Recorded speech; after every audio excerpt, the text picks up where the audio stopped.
Boa tarde a todos. Dando continuidade às palestras desta tarde, nós queremos apresentar o palestrante Dr. Sérgio Felipe de Oliveira.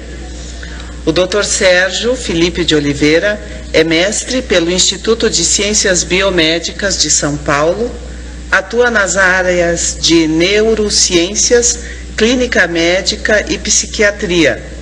É diretor clínico do Pineal Mind Instituto de Saúde, neurocientista e idealizador e diretor do projeto Uni Espírito. Com a palavra, o Dr. Sérgio Felipe de Oliveira, com o tema Depressão, Ansiedade e Fobias. Não?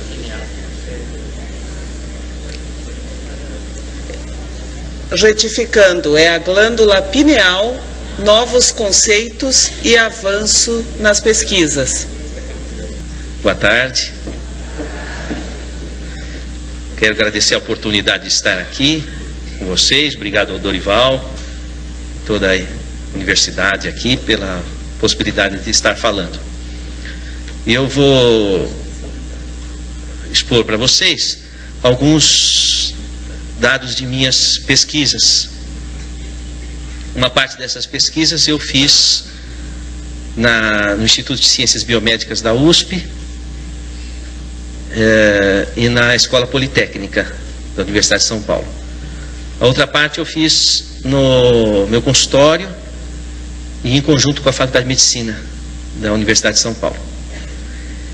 Eu tive interesse de estudar a glândula pineal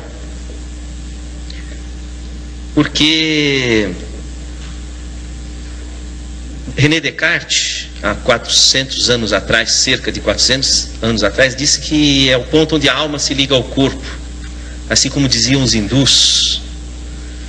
E eu achei curiosa a observação e pensei, que será que tem nessa glândula pineal que poderia justificar essa questão, não é? Essa é a história oficial, viu, Dorival?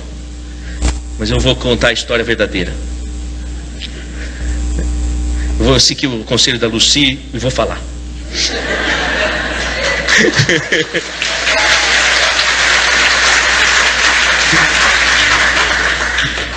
Eu me formei em medicina e depois eu dividia meu tempo entre a clínica médica e eu estudava física no Instituto de Física da Universidade de São Paulo. Por 4 anos fiquei no departamento de Física Matemática, trabalhando teorias de campo de DNA. E nesse meio tempo eu ministrei algumas aulas na Faculdade de Medicina.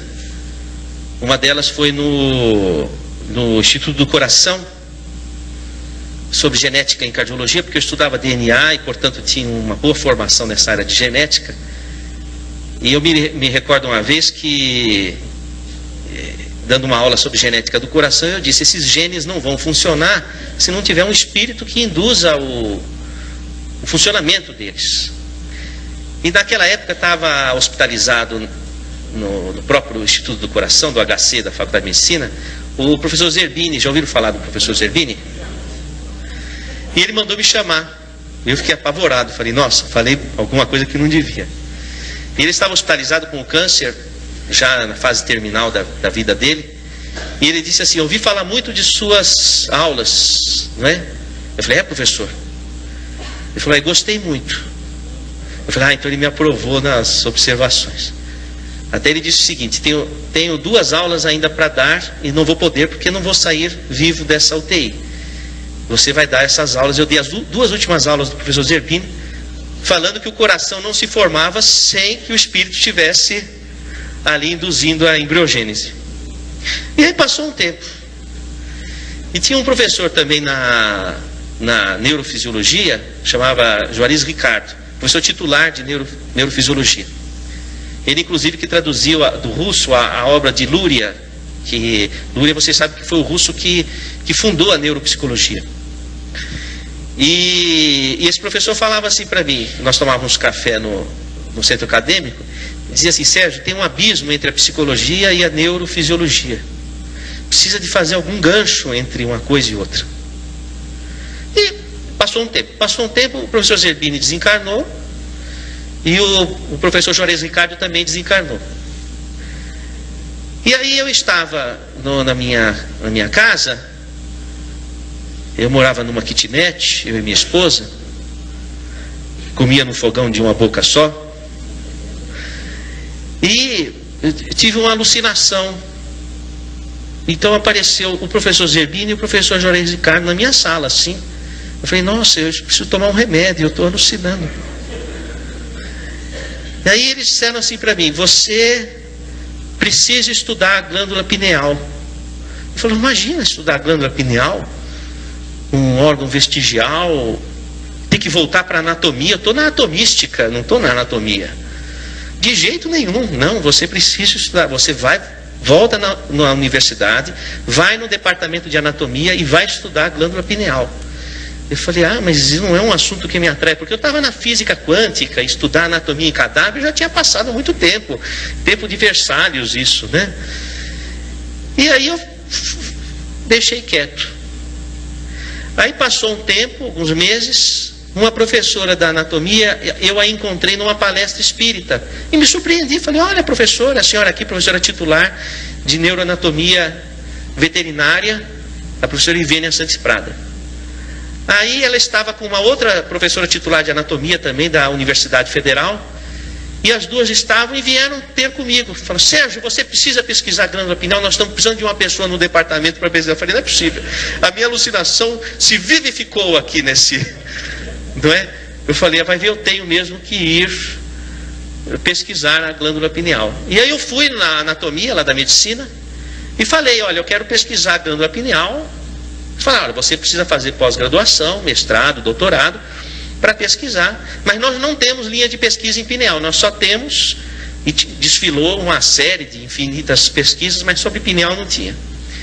Eu falei, não, mas para mim eu só vou fazer a pós-graduação se puder estudar pineal, porque eu vim aqui para estudar pineal, sem contar a história toda, porque eu achava que eu estava maluco, iam perceber que era verdade isso. E aí um professor, subrepeticiamente, entendeu a situação, espiritualista inclusive, e me deu espaço para eu pesquisar. E aí foi. Aí saiu a pesquisa que eu vou mostrar para vocês e os derivativos dela. Tá? Então, mas vocês não contam para ninguém isso que eu falei para vocês. Vale a primeira história.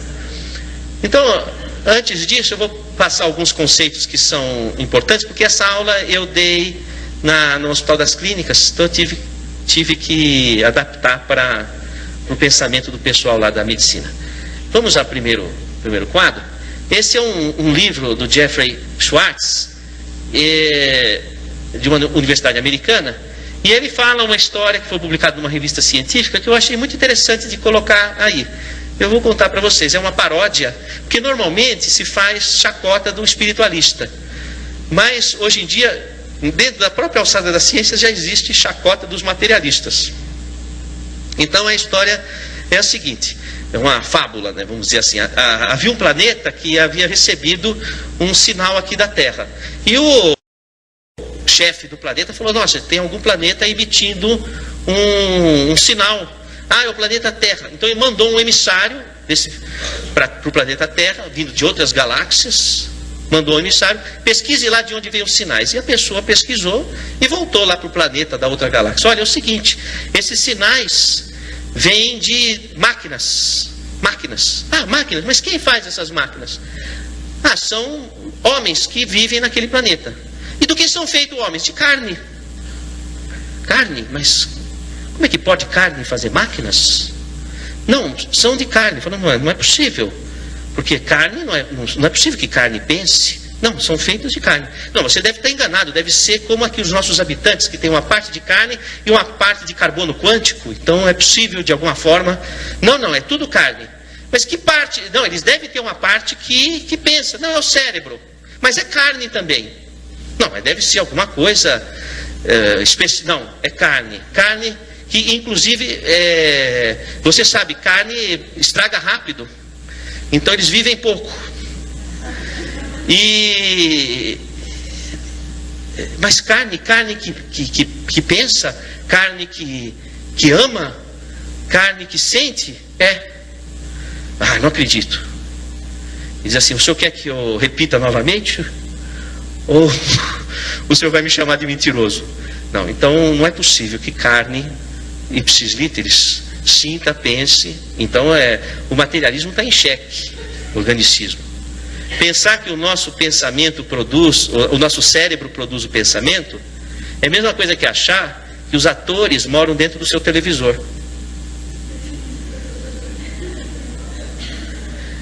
Então, sabe o que os cientistas têm feito? Bom, se lesa que era a área do cérebro, não tem mais aquele comportamento. Então, teu televisor quebrou um botão, já não tem mais a novela. Não existe mais a novela. Então, é um raciocínio muito primário. Hoje em dia, o cérebro tem sido comparado a um computador. De fato, é um computador. Mas não existe um computador que produza o próprio programa. O programa é produzido por um outro ser que se chama programador, que instala o programa no computador. Então, o pensamento, a imaginação, elas não podem nascer de dentro do cérebro. Elas têm que vir de fora do cérebro e ser instalado no cérebro, por lógica formal do raciocínio informático. O Roger Penrose, da Universidade de Oxford, ele vai dizer que o ser humano é um ser biológico, psicológico e espiritual. Justamente, baseado no teorema de Gödel, um sistema não é capaz de ostentar autoconsciência. Quer dizer, o seu corpo não pode ter autoconsciência. A consciência do seu corpo tem que vir de fora dele. Por uma impossibilidade matemática, o seu corpo não pode produzir a própria consciência. Então a consciência tem que vir de fora. Como diz Machado de Assis, em Memórias Póstumas de Brás Cubas, a mente se debruça sobre o trapézio do cérebro. Então a mente é instalada no cérebro. O cérebro é um instrumento da pessoa, que é o espírito. Então, dentro da ciência formal, e eu procuro raciocinar dentro da ciência formal, existe uma impossibilidade da pessoa ser o próprio corpo, uma impossibilidade matemática. Outra questão fundamental que nós precisamos estar atentos é que ter um conceito errado de que a ciência é materialista, porque não é verdade, porque o materialismo não teve prova científica. Eu queria que alguém me dissesse aqui, qual foi o trabalho científico que provou o materialismo? Alguém sabe? Em qual laboratório foi provado o materialismo? Olha, eu já fiz essa pergunta, estou fazendo aqui na Universidade de Caxias do Sul. Eu já fiz na Universidade de São Paulo, foi o mesmo silêncio. Eu já fiz na maior parte das universidades brasileiras, foi silêncio. Fiz na Universidade de Miami, foi silêncio. Fiz na Universidade de Quebec, silêncio. Fiz na Universidade de Lisboa, silêncio. Fiz na Universidade de Londres, silêncio. Fiz na Universidade de Paris, silêncio. Até agora ninguém me respondeu, eu não encontrei. Também fiz uma pesquisa na internet. Não tem um trabalho científico que tenha provado que o materialismo seja realidade existencial. Então o materialismo não teve prova científica. Quando um cientista coloca uma visão materialista, é a opinião pessoal dele, não a opinião da ciência. Isso precisa ficar bem claro. Da mesma forma, um médico. Se o médico se diz materialista, é a opinião pessoal dele, não é a opinião da medicina. Porque a espiritualidade é um campo aberto à pesquisa científica. E a ciência não fechou a sua compreensão sobre esse assunto. Assim também, nós poderíamos raciocinar do ponto de vista da própria física. Como o Roger perguntou assim, vocês estão me vendo, ou estão vendo aqui essa mesa? Estão vendo o Dorival? Vocês estão vendo o Dorival aqui? Não estão. Vocês estão vendo a luz refletida no Dorival. Se a luz estivesse apagada, ninguém veria o Dorival. Porque a matéria é invisível. Então, vocês não estão vendo essas cadeiras, vocês estão vendo a luz refletida na cadeira. A matéria é invisível. Da mesma forma, do que é feita a matéria porque você aprendeu na escola? Do que é feita a matéria? Sou todo ouvidos. Átomos, isso. O que tem na superfície do átomo? Elétrons, isso, elétrons. O que acontece quando você aproxima um elétron do outro? Se repele. Por que se repele? Porque tem mesma carga. Dois ímãs de mesma carga se repelem, não é assim? Tá. Então, quando você toca a matéria, Na verdade, o que você sente como impressão tátil não é o toque, mas é a força de repulsão eletrostática entre os elétrons. Então, existem elétrons nesse chão aqui, uma camada de elétrons, e eu estou pisando sobre essa camada, flutuando sobre essa camada, porque os meus pés também são de elétrons na superfície. Então há uma repulsão eletrostática. Se fosse possível tocar a matéria, haveria fusão atômica. Seria um aperto de mão, uma explosão, um abraço, uma explosão. Acabava o mundo. Às vezes acaba, um abraço pode acabar o mundo, mas... veja, eu queria que vocês raciocinassem. A matéria é invisível e a matéria é intangível. Então o materialista acredita no que ele não toca e naquilo que ele não vê. Precisa ter muita fé para se tornar um materialista. Oi, filha, o que é que você está perguntando? A escuridão é o medo. O medo é a escuridão, não é? Então, a questão é que falar de espiritualidade numa universidade é, sobretudo, trazer à ciência a lucidez e a honestidade. Na Universidade de São Paulo, onde eu me formei, o primeiro artigo da Universidade de São Paulo, do Estatuto, é: a universidade deve ensinar e pesquisar todas as formas de pensamento. Todas as formas de pensamento. Isso inclui todas as culturas, inclusive. O professor Miguel Reale, que foi reitor da USP, um dos maiores juristas de todos os tempos, ele mandou escrever no chão da reitoria, em letras garrafais: no universo da cultura, o centro está em toda parte. Então, o centro de uma universidade não pode estar baseado numa cultura materialista, sobretudo quando o povo que sustenta as nossas universidades é de aculturamento espiritualista. Seria um contrassenso. Aliás, o professor Miguel Reale, interessante, ele foi operado no Estudo do Coração, e ele escreve um artigo para o jornal Estado de São Paulo, dizendo assim, que ele foi operado do coração e teve que passar por circulação extracorpórea, quer dizer, o seu coração ia ser aberto e precisava de uma máquina que fizesse o papel do seu coração. Então o seu sangue transitou por uma máquina fora do corpo dele. E o cérebro, para não sofrer danos, foi resfriado a 4 graus centígrados. E ele relata tudo o que foi falado na cirurgia e que é confirmado por todo o staff. Isso ele escreve no jornal Estado de São Paulo, no editorial na época. E ele diz: portanto, incito os cientistas da universidade da qual fui reitor a pensar na possibilidade da consciência estar fora do corpo. Então isso saiu no jornal Estado de São Paulo. Você veja que existe dentro da ciência formal, para uma ciência honesta, há que se abrir espaço para outras hipóteses que não são somente as hipóteses materialistas. Bom, vamos adiante, por gentileza, pode passar essa, não é? A própria Organização Mundial de Saúde vai colocar que qualidade de vida depende de aspectos biológicos, psicológicos, sociais e espirituais. Então, espiritualidade entra oficialmente dentro da medicina como um consenso da Organização das Nações Unidas.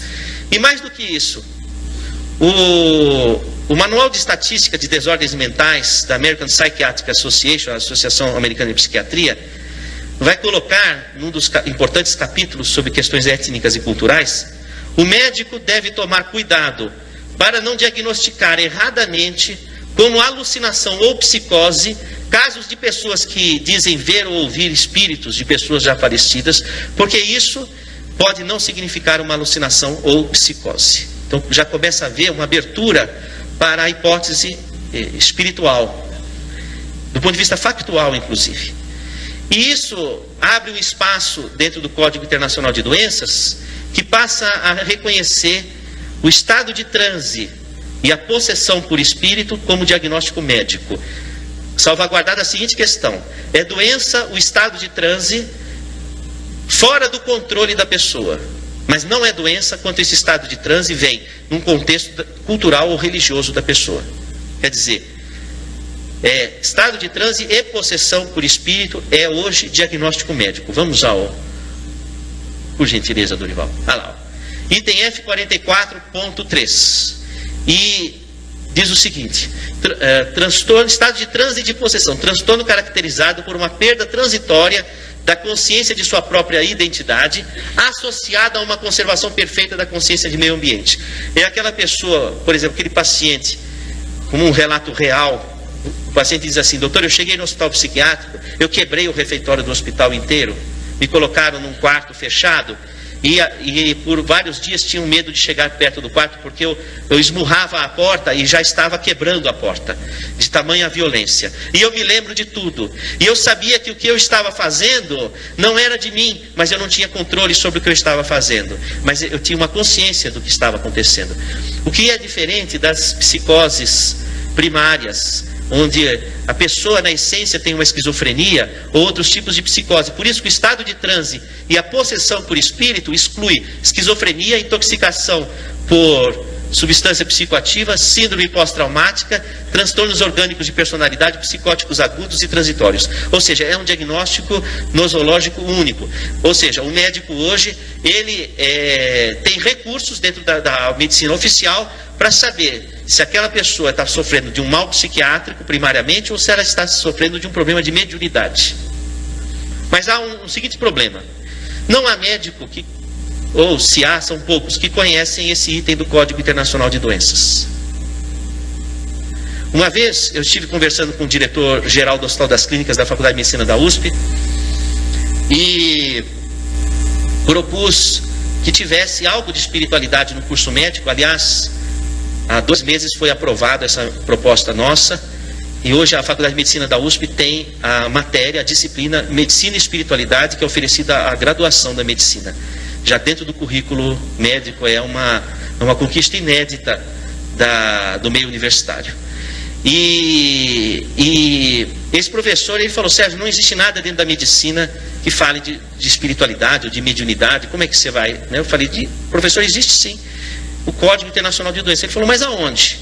Professor titular, professor-chefe do HC, 50 anos de medicina, mandou a secretária buscar o Código Internacional de Doenças. Eu falei: abre no F44.3, professor. Ele abriu, ficou 10 minutos olhando, paralisado. Falou: puxa, é mesmo? Como é que eu não tinha visto? Não é? Eu queria perguntar aos colegas, honestamente, tem médicos aqui?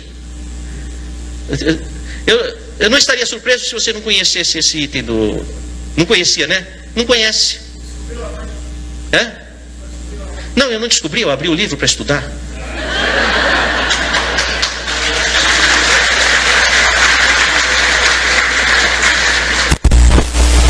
Foram cientistas que nos antecederam e já perceberam essas coisas, não é? Então, na verdade, o meu interesse é estudar o fenômeno do estado de transe, os fenômenos mediúnicos e a fisiologia, do ponto de vista médico, tá?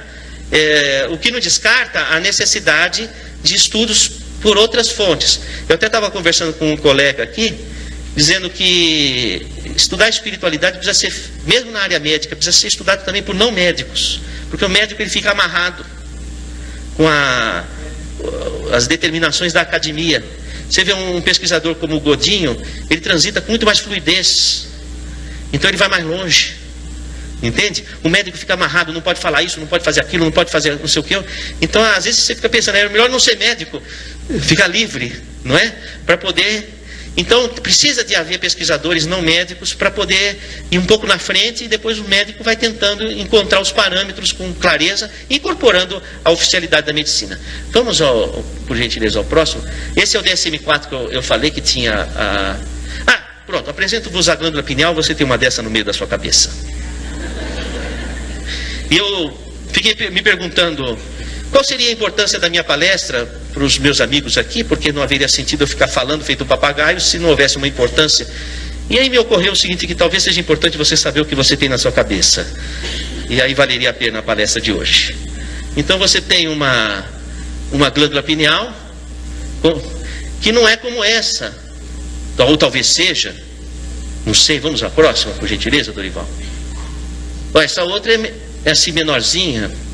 Depois eu vi que não tem uma pineal igual à outra. Eu dissequei vários cadáveres, Não há uma pineal igual à outra. Grandes, pequenas, e não importa, não é o tamanho que vai dizer se a pessoa é melhor ou pior. Eu já reparei que não tem a ver uma coisa com a outra. E a sua pineal é que não há nenhum exame que o seu plano de saúde cubra para você saber como é a sua. Mas depois eu posso ir pesquisar se você quiser.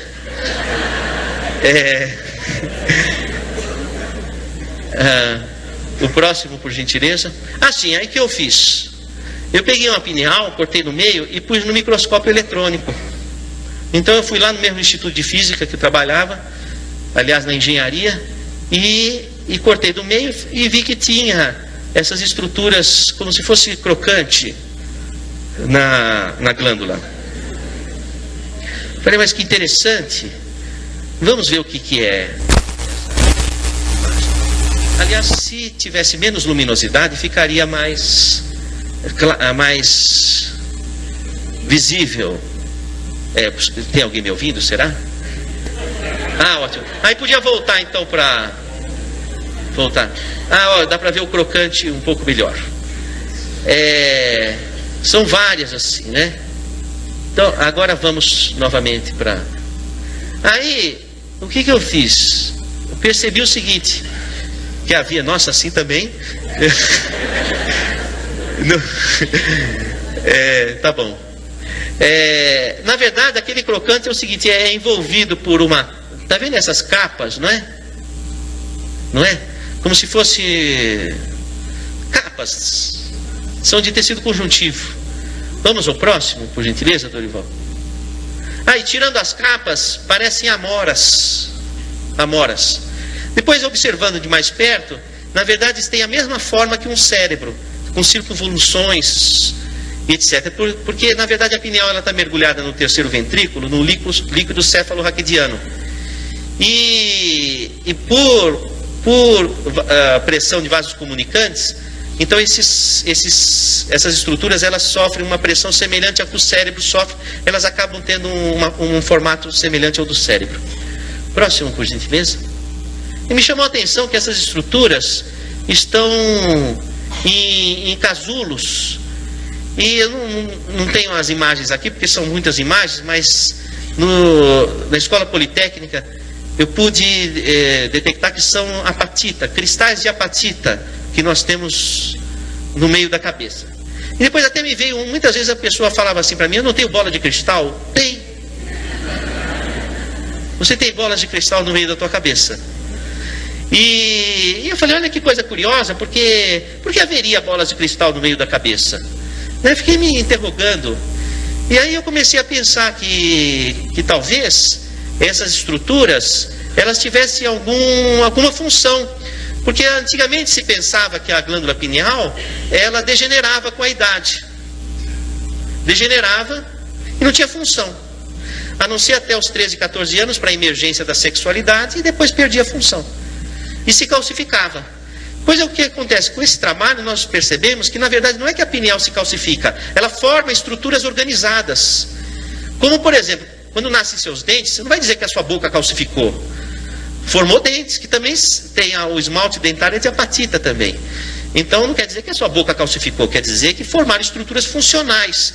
Então eu comecei a me indagar se essas estruturas não teriam função dentro do organismo. E estudando pela difração do raio-x e por outras técnicas, então foi que evidenciei que eram cristais de apatita. E esses cristais de apatita, eles provocam na glândula uma estrutura, formam na glândula uma estrutura que compõe como se fosse uma caixa de ressonância. Então, na verdade, a apatita, ela tem muito elétron na superfície, então ela repele campo magnético. Então, quando chega um campo magnético na glândula, bate num cristal e ricocheteia para o outro cristal. Bate no outro cristal e ricocheteia para o outro. Então, sequestra o campo. Como fosse seu telefone celular. Capta o campo com as informações do seu discurso e com as suas emoções e deixa guardado ali. E depois você pega o recado. Então, a pineal seria como fosse a caixa postal do seu celular. Ela capta vibrações do espectro eletromagnético que traduzem emoções de nossos pensamentos ou de espíritos do mundo espiritual ou telepáticos de outras pessoas, arquivam ali e reagem no cérebro de formas as mais diferentes, imaginárias. Então, talvez por isso que os hindus tenham a glândula pineal como uma glândula da vida mental, do contato com o além. Assim também está colocado no livro Missionários da Luz, capítulo Epífise. Epífise é o sinônimo de glândula pineal, que é a glândula da mediunidade, porque ela capta o recado. Então é a antena de conexão, vamos dizer assim. Para você localizar na tua cabeça a pineal, como se você colocasse o dedo entre os olhos e fosse possível aprofundar até o meio da cabeça, está ali a pineal. Também você tem acesso por aqui por trás. Se você tem o cerebelo, tem aqui o cerebelo. Entre o cerebelo e o encéfalo, se você divulsionar e entrar, você cai na pineal aqui. Por isso que tem aquela história daquele fio, aquela ligação que ocorre aqui, porque a pineal, a pineal ela não está aqui, mas por aqui você entra, pelo cadáver você chega nela. Se você separar o cerebelo e olhar assim, você vê a pineal ali, não é? Então, outra coisa, pineal tem nos peixes, os peixes têm pineal. Aliás, quando o animal tem cabeça translúcida, a pineal tem células de retina. Por quê? Porque a pineal e os olhos têm a mesma origem. Então, por exemplo, um camundongo que tem cabeça translúcida, você encontra células retinianas, não é? Nós não, porque nós temos a cabeça impermeável à luz. Então a pineal é atingida pela luz pela retina dos olhos. Então uma parte da luz que você capta pelos olhos vai formar a imagem, chegar no lobo occipital, onde é formada a imagem. Mas outra parte da luz que você capta não vai formar a imagem, são os efeitos não visuais da luz, que vão regular os ritmos do nosso organismo. Porque o nosso organismo precisa saber que horas que produz hormônio de crescimento, o cortisol, que horas que produz cada hormônio, o ritmo, tudo é coordenado pela pineal. Isso é sabido na medicina. Inclusive, existem hormônios que são regidos sabidamente pela lua. Isso é medicina alopática que fala. Então, por exemplo, como é que toda gravidez de uma mulher, em média, tem 9 meses? Uma gravidez saudável, 9 meses, que é exatamente um ano da lua. Como é que o organismo acompanha a lua assim, desse jeito? Porque a pineal capta emissões da lua e traduz em toda a hormonologia que é regida pela lua, é chamado Zeitberger lunar, que regula os hormônios reprodutivos e sexuais, não é? Quer dizer, ninguém vira lobisomem à luz do sol, vira ao luar. Também vai o quê? Cantar uma serenata, não é? Ao luar. Por quê? Porque os hormônios sexuais, eles são regidos pela lua. O ciclo de vigília e sono, Zeitberger é o sol. Então entra o olho, capta a luz e avisa o organismo que está de dia ou está de noite. Quando está de noite, aumenta a produção de hormônio pela pineal. Quando aumenta a produção de hormônio da pineal, induz o transe de desdobramento. Porque você vai dormir, você tem que desdobrar, porque você não vai ficar ali. Você vai sair do corpo e vai fazer o que você quiser. Então, aí tem que acordar cedo também. Porque se você fica fora do corpo, os bons espíritos vão trabalhar. Se você fica ali fora do corpo até tarde, você fica sujeito a influências. Diz assim, Deus ajuda quem cedo madruga, não é? Então, a pineal regula esse ritmo, essa ritmicidade, de acordo com comandos que são chamados Zeitbergers. Em 1988, um pesquisador chamado Volhat e outros colaboradores descobriram que a pineal é um sensório que converte onda magnética em neuroquímica. Então aí nós temos todo um gancho de entendimento de vários fatores. Primeiro, se a pineal coordena o ritmo, ela lida com o tempo. É o único órgão do corpo que lida com o tempo. E o tempo é a 4ª dimensão, e a dimensão é espaço-tempo. Então é outra dimensão, então é um órgão que lida com a outra dimensão. Outra coisa, sabidamente a pineal é um sensório magnético. Deve ser por conta desses cristais, porque eles são diamagnéticos. Então está aí outro gancho. Então possivelmente o transe mediúnico, a ligação se dá por contato magnético, como fosse o telefone celular, só que com um espectro magnético diferenciado. Então, quando diz que a pessoa recebeu um espírito, não é que tem um espírito dentro dela. Como não tem o radialista, não mora dentro do seu radinho, mas é por emissão. O único jeito de um espírito entrar dentro do seu corpo é se você ficar grávida. Aí tem um espírito dentro do seu corpo, não é? A gravidez é a incorporação de um espírito e materialização, uma sessão espírita, a gravidez. A transa é um transe. Incrível, não? Eu não quero estragar o barato de vocês, mas eu tenho que admitir que é uma realidade. E incorpora o espírito. Tanto que a mulher, por exemplo, quando ela está no pré-menstruo, ela está com um corpo igual de uma grávida. Ela está com os seios engurgitados, o útero com o endométrio volumoso, pronto para receber o embrião. Ela está com hemodiluição, ela está com edema cerebral, vamos dizer assim. Ela está como se estivesse grávida. À espera do quê? De receber um espírito que iria se materializar dentro do seu útero. Na falta de um desses, ela recebe qualquer um. Ela fica louca.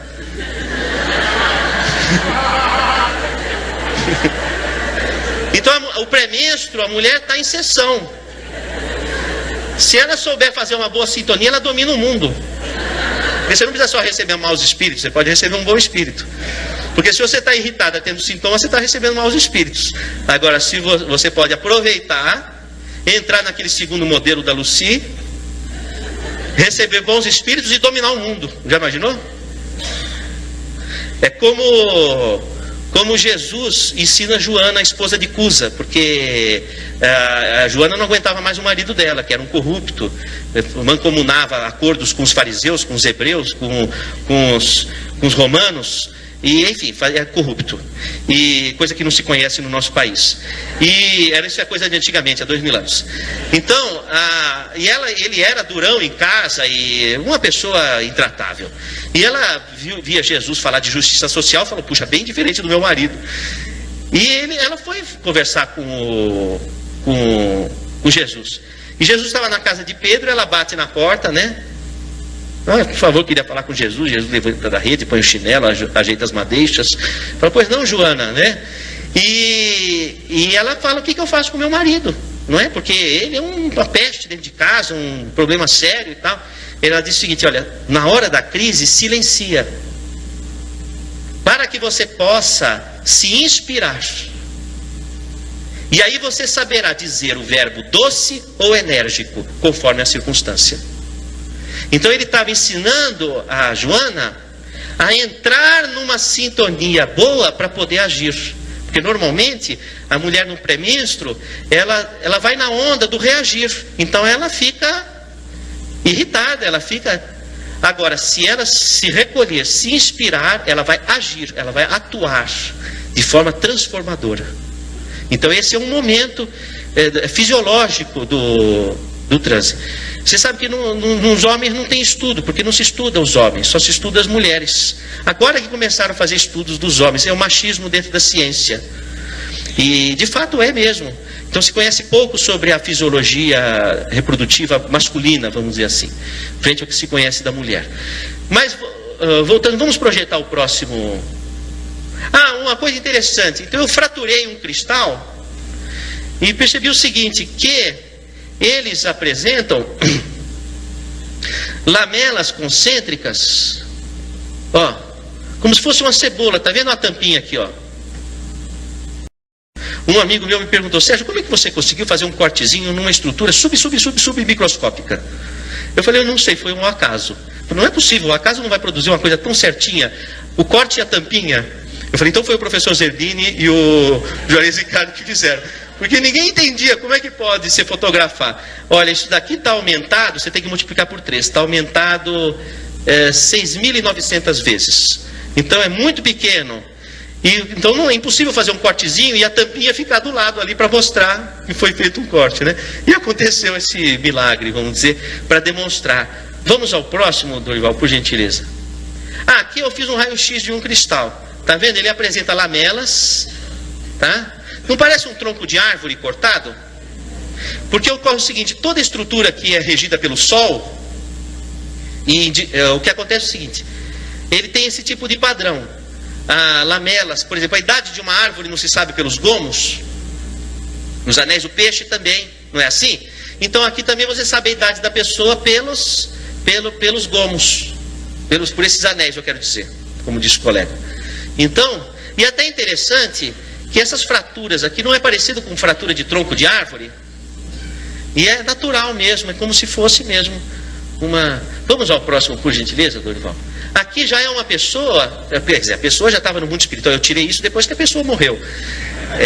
E não morreu por causa disso, morreu por outras causas. Essa daqui era um corpo de uma pessoa de 80 anos. Não é diferente o cristal? Ele tem muitas lamelas finas e que se acavalam, porque tem tantas, já tem 80 anos, são muitas lamelas e finas, e se acavalam. Então, na verdade, eu percebi o seguinte, que não é... a pineal de uma pessoa jovem pode estar cheio de cristais de apatita. Não é a quantidade de cristais, ou seja, não é o padrão de biomineralização ou de calcificação que indica a idade. Porque antigamente se pensava, fica velho, a pineal calcifica. Não é assim não. Pessoa jovem, muito jovem aqui, está cheio de cristais na pineal, então ela parece calcificada, entre aspas, vamos chamar de biomineralização, porque é uma estrutura funcional, e são pessoas jovens. Então, na verdade, o que indica a idade é como é o cristal, quantas lamelas ele tem, indica a idade da pessoa. Vamos ao próximo, por gentileza. Aqui, há pessoas que não têm o cristal, os cristais visíveis à tomografia. Deve ter, mas não numa quantidade grande. Então, você vê essa tomografia aqui, a pineal está aqui no meio, e você não vê nenhum cristal. Concorda? Não dá para ver nada, tá? E é interessante que eu reparei o seguinte, que a pessoa que não tem esses cristais visíveis à tomografia, deve ter, mas em pequena quantidade, não é visível à tomografia. São pessoas que entram facilmente em transe de desdobramento, saída fora do corpo. Normalmente uma pessoa entra em desdobramento a cada hora e meia. Então ela sai do corpo. Então, por exemplo, vocês agora, deve ter gente que está do corpo, alerta, gente que está assim meio para fora e gente que já foi embora. A cada hora e meia, cada pessoa está na sua hora e meia específica, não é? Então, tem pessoas que têm esse desdobramento muito acentuado. Quando a pessoa tem esse desdobramento muito acentuado, ela capta muito a psicosfera. Então ela sente o que a outra pessoa sente. Quando tem muita gente, ela fica meio afetada. E fica meio, não é? Porque tem muito desdobramento. Então aí a pessoa, ela capta um numerário muito grande de informações. Essas informações vão ser registradas no tálamo, que é uma área do cérebro que registra as atividades sensoriais. E a pessoa não percebe. Com muita coisa que você está captando, você não percebe. Por exemplo, eu faria uma pergunta para vocês. Quantos tipos de órgãos dos sentidos a medicina conhece no corpo humano? Quantos tipos? Sou todo ouvidos. Hã?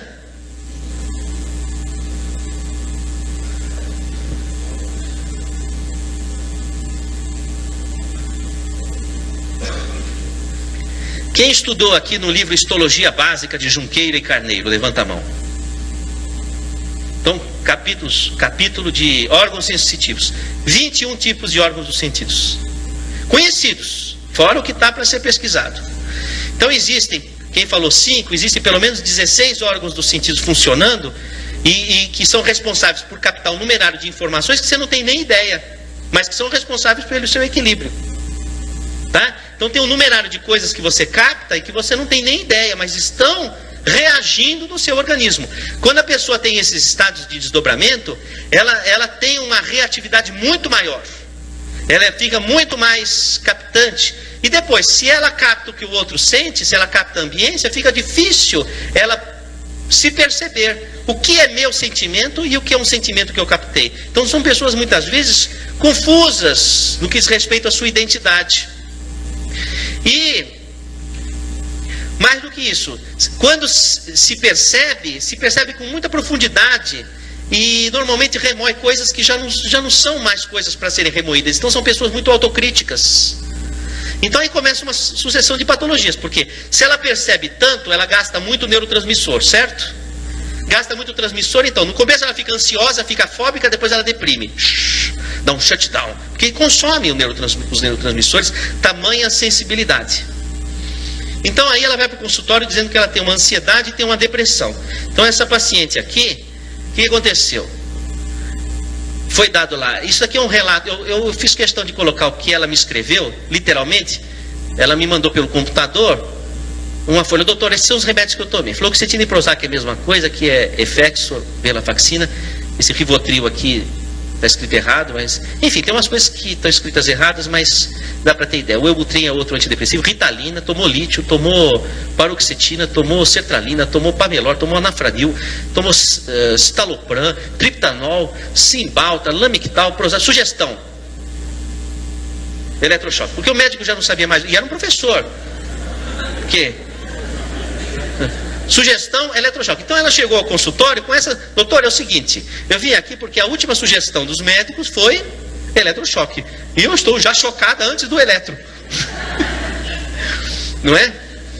E então eu fiz um exame clínico, do ponto de vista psíquico, e observei que ela tinha várias características do estado de desdobramento.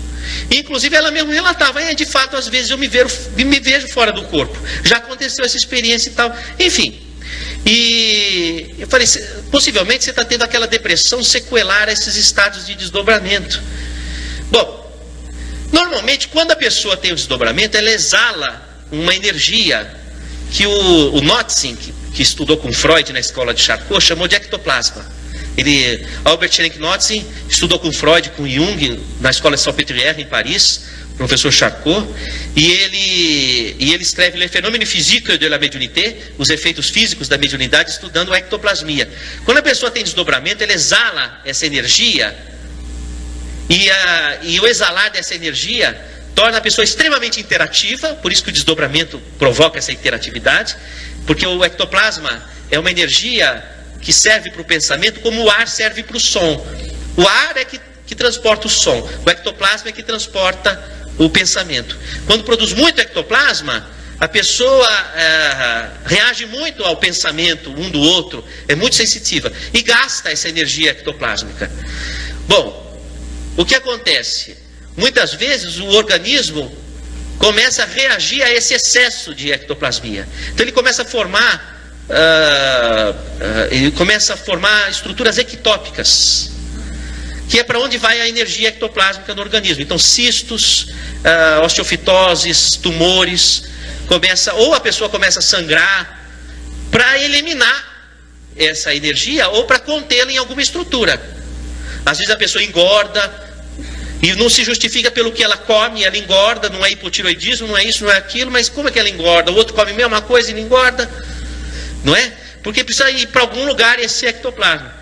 E de fato ela tinha um problema tiroidiano, com cistos inclusive, e ela tomava uma medicação para parar o sangramento, que ela tinha uma metrorragia. Então ela tinha características da pessoa, tanto físicas quanto psíquicas, do desdobramento. Vamos ao próximo, por gentileza. Aí olha, nas mamas ela apresentava tecido fibroglandular e cistos, que são as formações ectópicas que aparecem, pedra de vesícula, pedra de rim, cistos, aparecem na pessoa que tem muito ectoplasma. Próximo, por gentileza. Também o cisto de ovário, olha lá, ó, com conteúdo hemático, olha lá, por gentileza, o próximo. Então, aqui só para traduzir, aqui o desdobramento é a saída fora do corpo, ó. Eu falei uma pergunta para você: quem é a pessoa? A que está deitada ou a que está em pé?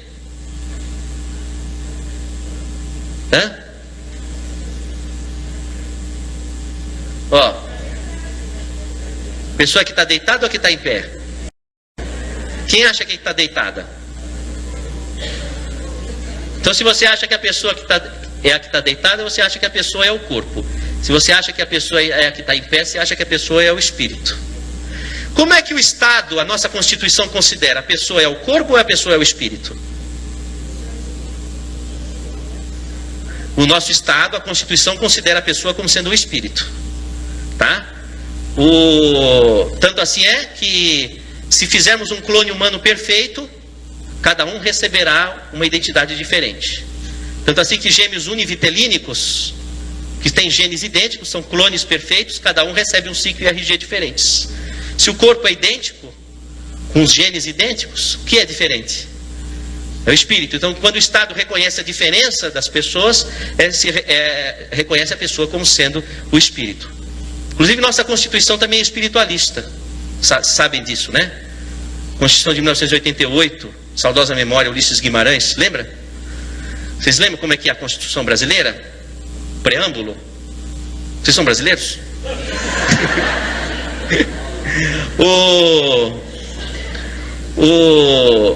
Diz assim na introdução: o Brasil deve pautar suas relações pela paz, diplomáticas pela paz, etc, etc, etc e tal. Portanto, em nome de Deus, promulgamos a seguinte Constituição. Quer dizer, não acreditar em Deus é anticonstitucional.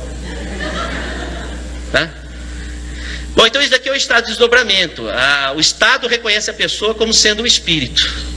Não é? Vamos ao próximo. Oi, filha. Pois diga.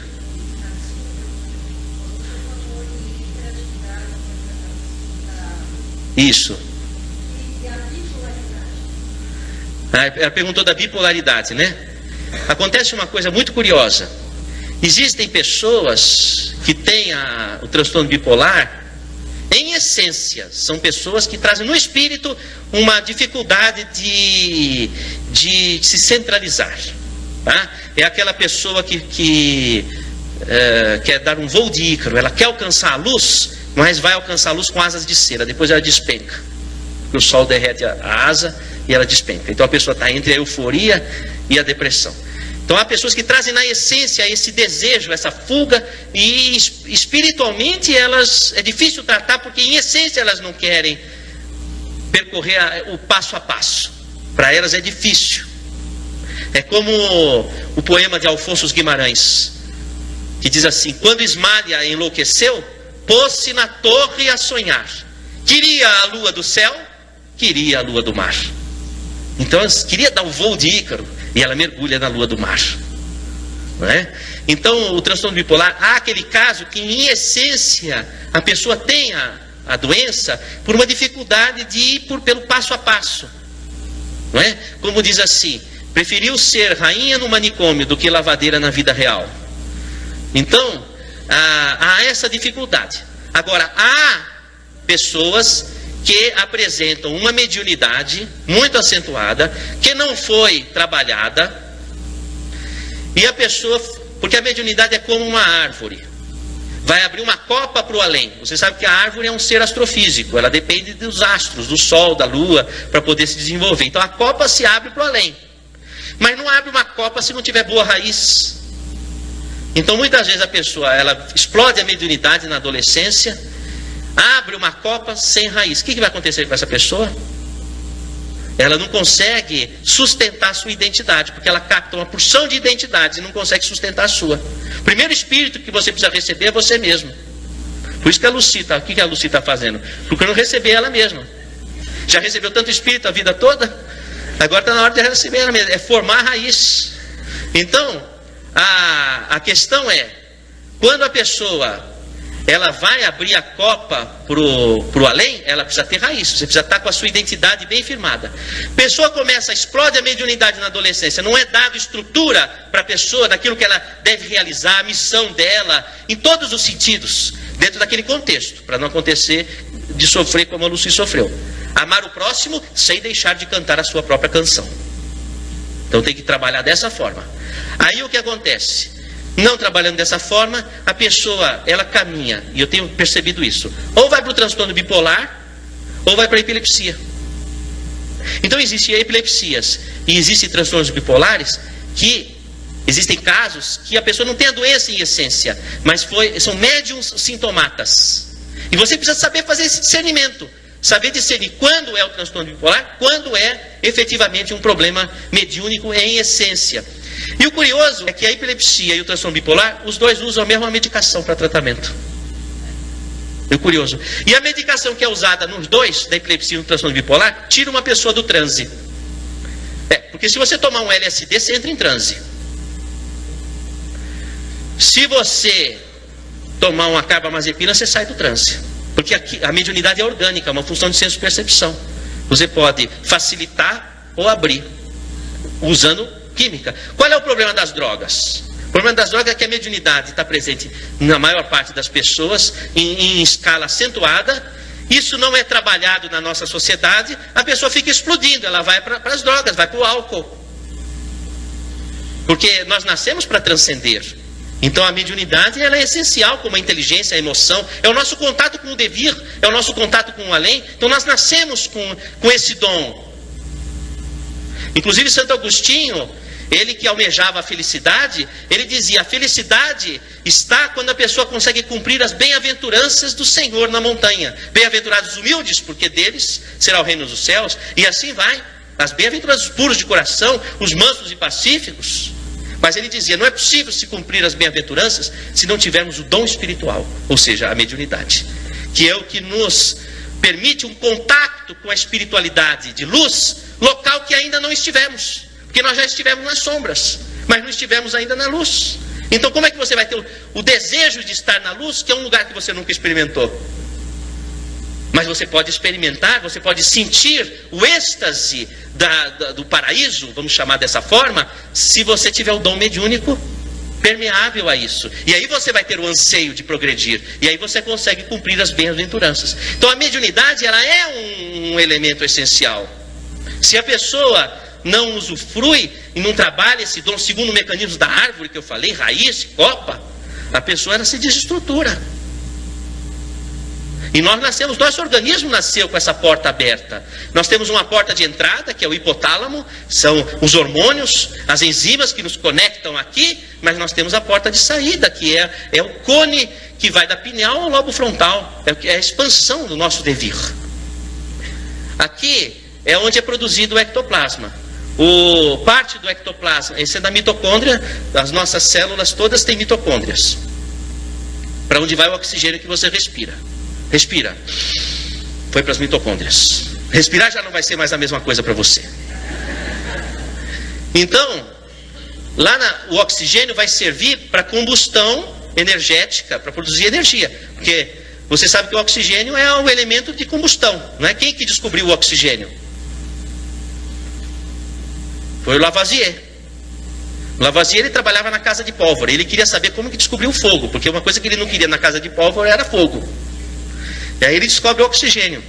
Então, o oxigênio vai produzir, vai entrar em contato com o metabolismo, vai produzir energia.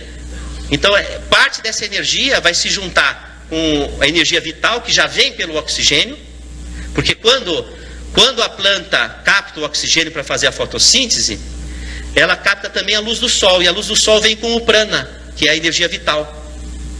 E a planta vai acoplar o oxigênio ao prana. Então quando você respira o oxigênio, você já respira com o prana. Então vem o prana aqui para dentro da mitocôndria e se junta com a produção calórica e forma o ectoplasma. Então o ectoplasma é um produto do prana, que é uma energia espiritual, e de uma energia metabólica biológica. Por isso que o ectoplasma, ele é uma energia que permeia a comunicação entre o mundo espiritual e o mundo corporal, porque ele tem as duas fontes. Então ele permeia. Então aqui é produzido. E o interessante é que os cristais da pineal começam a ser formados a partir da mitocôndria. É a partir dali que começa a formar. Então tem até uma coincidência nesse sentido. Próximo, por gentileza. Aqui é o seguinte: fazendo uma tomografia funcional de um paciente em desdobramento, ele apresenta um aumento de circulação aqui na região da pineal e do tálamo. Ó, tá vendo? Ó? Veja, pineal faz parte do tálamo, pineal é epitálamo, tá? Faz parte dessa região do tálamo. Então, essa região aqui está aumentada. Vamos ver o próximo? Olha que engraçado. Isso aqui foi feito lá no Hospital do Coração. Olha o que o radiologista vai escrever: estudo tomográfico por emissão de pósitrons com SPECT sem evidência de anormalidades metabólicas significativas em tecido cortical. Tá tudo bem, ele não tem doença. Discreto aumento do metabolismo regional de glicose em tálamos. Aí ele pergunta: o que é isso? É variação do normal? Porque o que acontece? A pineal dele está ativada. E ele fala: mas o que é isso? Porque não é doença, mas também não é normal. Porque ele não está entendendo. É a mediunidade da pessoa ativa. Fui claro nessa questão? Tá? Próximo, por gentileza. Esse daqui é um paciente meu também, mas que na época não tinha esse exame aqui no Brasil. Nós fizemos nos Estados Unidos, o mesmo resultado. Tá? Aqui a região da pineal, ó, incrementada. E o interessante é que ela tinha fenômeno de clarividência, porque o occipital é que está aberto, mas o frontal não está. O lobo frontal, ela não tem crítica do que está acontecendo. Então é uma mediunidade sem consciência, tá? Próximo, por gentileza. Aqui, vocês veem os cristais aqui, ó. Tá vendo o pontinho branco? Já é uma moça que tem os cristais em grande quantidade. Normalmente, quando aparecem esses cristais, a pessoa tem mediunidade de incorporação, porque os cristais atraem a onda magnética, né? Que nem os telefones celular. Então aí é a incorporação. E o curioso é o seguinte: no fenômeno de incorporação, a pessoa ela tem aumento de fluxo sanguíneo na cabeça e pode ter dor de cabeça. Curioso que o Jung, o psiquiatra suíço, ele do primeiro volume, segundo capítulo de Obras Completas, ele fala que a médium entrava em transe e depois sentia fortes dores de cabeça. E ele examina o coração e o pulso para tentar entender o que estava acontecendo. Olha, veja que curioso. Doppler transcraniano, aumento de velocidade de fluxo acompanhado de índices de pulsatilidade normais e sistema carotídeo bilateralmente. Em especial, aumento de velocidade da cerebral média bilateralmente. Circulação vértebro-basilar bilateralmente, sinais de elevação de velocidade como um todo, sem padrão segmentado, notadamente basilar distal, com índices normais de pulsabilidade. O sistema vértebro-basilar, que vai originar a artéria cerebral posterior, que irriga a pineal, está com um fluxo aumentado. Pois não.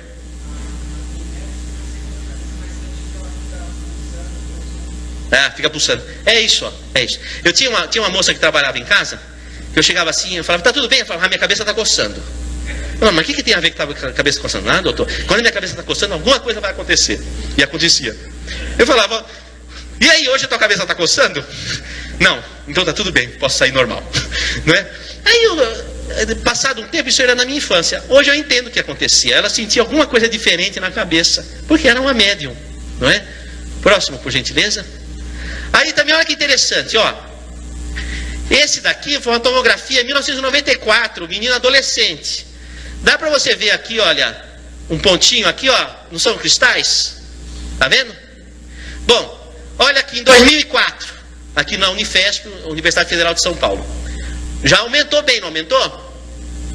E já está mais velho, 2004. Olha que caso curioso. Vamos passar o próximo, por gentileza? O paciente entrou no Hospital das Clínicas com convulsão focal. Paciente de 15 anos com convulsão focal em membro superior esquerdo.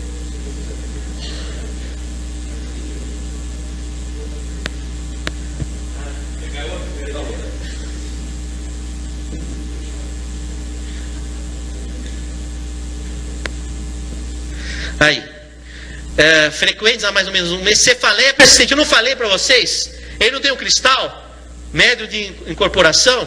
Cefaleia persistente, não falei? Não é? Há exceções. Pessoa que tem um cristal, mas sofreu cirurgia cardíaca, cirurgia cerebral, ou usou droga, usou álcool. Uma forma, mulher com perfil de mediunidade de desdobramento, fez aborto, fica com mediunidade de incorporação. Então, paciente de 15 anos com convulsão focal, membro superior esquerdo, frequente, cefaleia persistente. Eletroencefalograma, foco sharp lento, fronto temporal direito, que é característico do estado de transe, com alteração, lentificação de onda em lobo frontal. Crânio normal. Vamos ao próximo, por gentileza. Aqui é o seguinte. A doutora Mônica Haddad, minha colega de turma, é uma expert em neurologia, hoje é uma cientista de renomada internacionalmente. Naquela época, olha, paciente acima, que é o mesmo paciente, o Conrado, eu falo o nome dele porque ele me permitiu e o caso dele já é público, tá?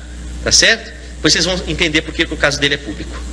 Paciente acima teve quadro sugestivo de pré-síncope, que é a epilepsia, quase, né? Fenômeno miotônico a esclarecer. Já não estava entendendo. Ele tinha crises epiléticas, mas estava meio estranho essa crise dele, não é? Por favor, faça um scanning desse paciente para ajudar no diagnóstico diferencial, porque não estou entendendo o que está acontecendo. E ele está tomando remédio, Idantal, Tegretol, e vão tentando, não é? E aí esse paciente nos procurou, não é? E nós demos um encaminhamento para ele. Vamos ao próximo. O que era o caso? Olha lá, ó, a epilepsia dele, o que se tornou. Agora você imagina se não tivesse passado por um diagnóstico lúcido, que considerasse o estado de transe. Ia ser um epilético a vida toda. Não ia, não ia. Agora olha que maravilha. Uma mediunidade tão maravilhosa, saiu na revista o caso, porque um menino desse, com mediunidade de cura, manifestações fora de série, ajudou muita gente e ajuda muita gente, anonimamente, porque ele não tem interesse pessoal, não cobra nada, ninguém, vocês nunca ouviram falar dele, porque é anônimo, mas ajuda muita gente, né? Vamos ao próximo. E finalmente,